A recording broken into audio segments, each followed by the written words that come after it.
अब हम बात करते हैं बार्ले की फील्ड रिक्वायरमेंट के बेसिस पे। जो बार्ले होती है उसको एक well pulverised but compact seed bed की रिक्वायरमेंट होती है। बार्ले का हम सीड बेड कैसे प्रिपेयर करते हैं? 3 से 4 हम क्या करेंगे? प्लोइंग करेंगे, फिर रिपीटेड हैरोइंग करेंगे, उसके बाद हम प्लैंकिंग कर देंगे सोइंग से पहले। अब हम ये रिपीटेड प्लोइंग या फिर हैरोइंग क्यों कर रहे हैं? क्योंकि जो रेनफेड कंडीशन में हम बार्ले को ग्रो करते हैं उसमें हमारा सॉइल मॉइस्चर कंजर्व रह सके, इसीलिए हम रिपीटेड प्लोइंग या फिर हैरोइंग हम इसमें करते हैं। अब हमारे पास हम सोइंग के बारे में बात करते हैं। बार्ले की जो सोइंग होती है वो रेनफेड कंडीशन में तो हमारे पास सेकेंड फोर्टनाइट ऑफ अक्टूबर यानी कि मिड अक्टूबर तक हमें कर देनी चाहिए। और जो हमारे पास इरिगेटेड कंडीशंस होती हैं, ऐसी कंडीशंस में बार्ले की सोइंग 15 to 30 नवंबर तक कर देनी चाहिए।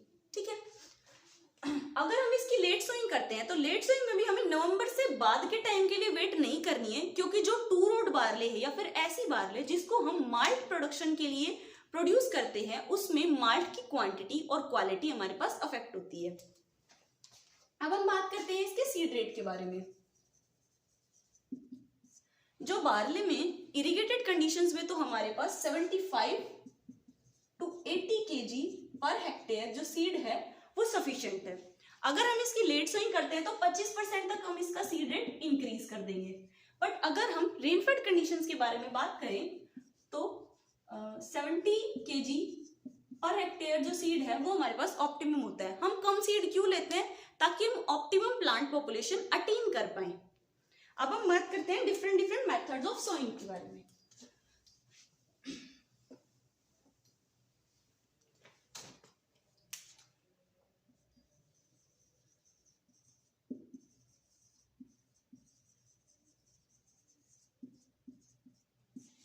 बार्ले में मेथड ऑफ सोइंग डिपेंड करता है कि सॉइल में कितना मॉइस्चर प्रेजेंट है। अगर सॉइल में optimum amount of moisture present है तो हम कैरा मेथड के थ्रू उसकी सोइंग करते हैं।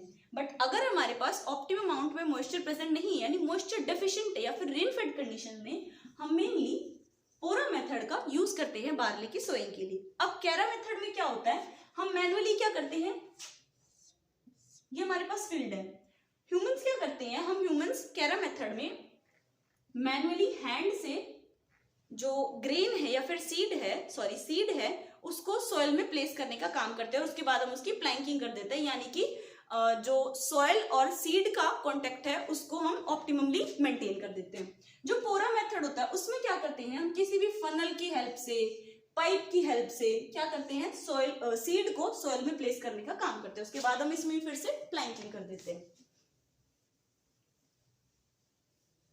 अब हम बात करते हैं बार्ले के डिफरेंट वैरायटीज के बारे में। अब जो निमेटोड रेजिस्टेंट बार्ले की वैरायटी होती है वो होती है राजकिरण, और 2 टाइप की वैरायटीज और होती है, हल्ड और हस्कलेस। जो हमारे पास हल्ड बार्ले होती है उसकी वैरायटी होती है हमारे पास करण 15 और करण 280, और हमारे पास जो हस्कलेस बार्ले होती है उसकी वैरायटी होती है करण 3, 16, 18। ठीक है, ये हमारे पास बार्ले की वैरायटीज होती है।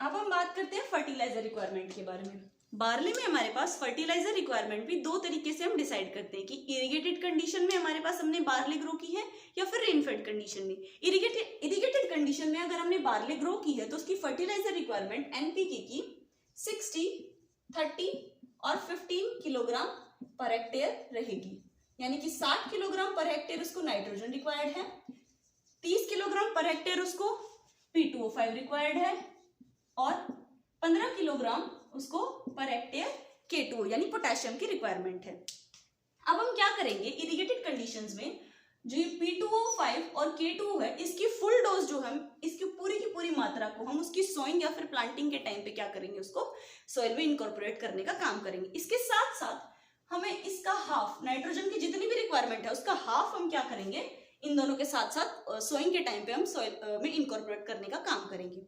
ठीक है, और जो हमारे पास रेनफेड कंडीशंस हैं उसमें हमारे पास N और P की क्वांटिटी हाफ हो जाती है, यानी कि अगर उसमें 60 है तो इसमें 30, इसमें 30 है तो इसमें 15 वही किलोग्राम पर हेक्टेयर।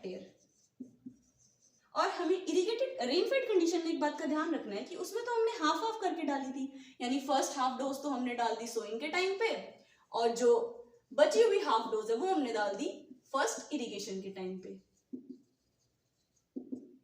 ठीक है, पर रेनफेड में हम क्या करते हैं कि पूरी की पूरी डोज नाइट्रोजन और फास्फोरस की सोइंग के टाइम पे ही हम सॉइल में क्या कर देते हैं, इनकॉर्पोरेट कर देते हैं। और अगर हम बार्ले की प्रोडक्शन में फार्म यार्ड मैन्योर को भी इनकॉर्पोरेट करते हैं सॉइल में, तो ये हमारे पास मॉइस्चर को कंजर्व करने में हेल्पफुल होता है। अब हम बात करते हैं हमारे पास कि हमें इरिगेशन कब देनी चाहिए बार्ले में। इरिगेशन मेनली क्या है, हमने जैसे बात की थी कि एक डॉट टॉलरेंट क्रॉप होती है, तो इसको सिर्फ दो ही इरिगेशन की रिक्वायरमेंट होती है, एक तो इसकी टीलरिंग स्टेज पे, दूसरी इसकी हेडिंग या फिर एंथेसिस की स्टेज पे।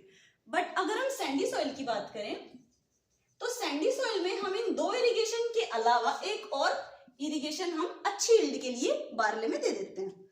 अब बट अगर हम एल्कलाइन सॉइल की बात करें तो उसमें हमें फ्रीक्वेंट इरिगेशन यानी थोड़े थोड़े टाइम में थोड़ी थोड़ी अमाउंट में वाटर क्या करना चाहिए, अप्लाई करना चाहिए, ताकि हमारी यील्ड जो है वो अच्छी आए।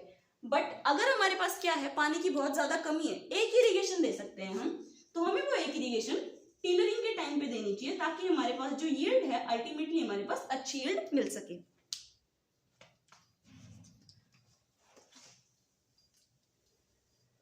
अब हम बात करते हैं वीड के बारे में, यानी कि खरपतवार। वीड में हमारे पास इसमें मेजर वीड्स कौन कौन से होते हैं, जैसे कि बथुआ, चिनोपोडियम एल्बम, गुली डंडा, गेहूं का मामा बोल देते हैं जिसे हम फ्लेरिस माइनर, और अवीना स्पीसीज।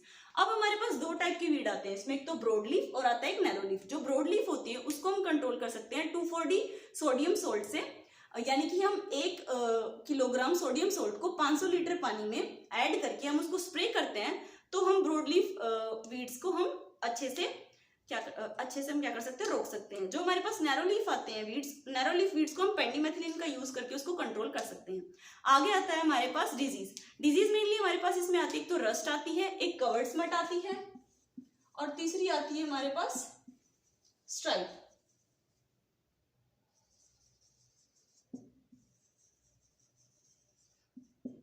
रस्ट में हमारे पास ब्लैक, ब्राउन, येलो रस्ट हमारे पास इसमें दिखती है, यानी कि जो लीफ होती है ना बार्ले की, उसके ऊपर हमें ऐसे पैचेस दिखने लग जाते हैं, ब्राउन कलर के, या तो येलो कलर के, या तो ब्लैक कलर के।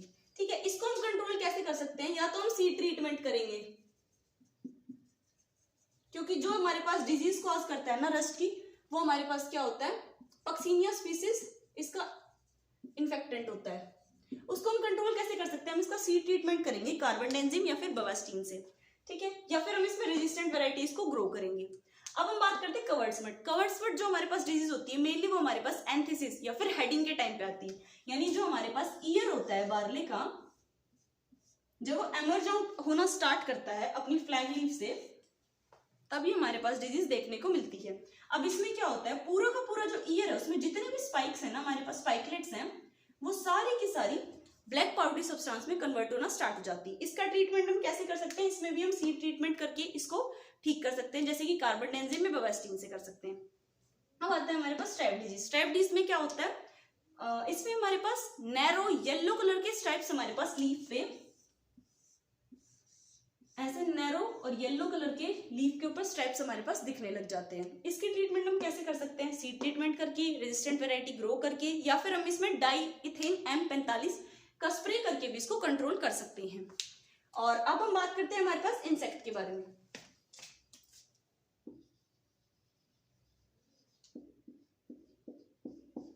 मेजरली हमारे पास बार्ले में कोई ऐसा सच स्पेशल इंसेक्ट नहीं आता। इसमें एक टर्माइट का अटैक होता है जो हमारे पास मेजर प्रॉब्लम कॉज कर सकता है। टर्माइट हमारे पास क्या होती है, दीमक होती है। दीमक को हम कैसे कंट्रोल कर सकते हैं, या तो क्लोरोपाइरीफॉस का हम क्या करेंगे, इसमें यूज करेंगे 20 EC का।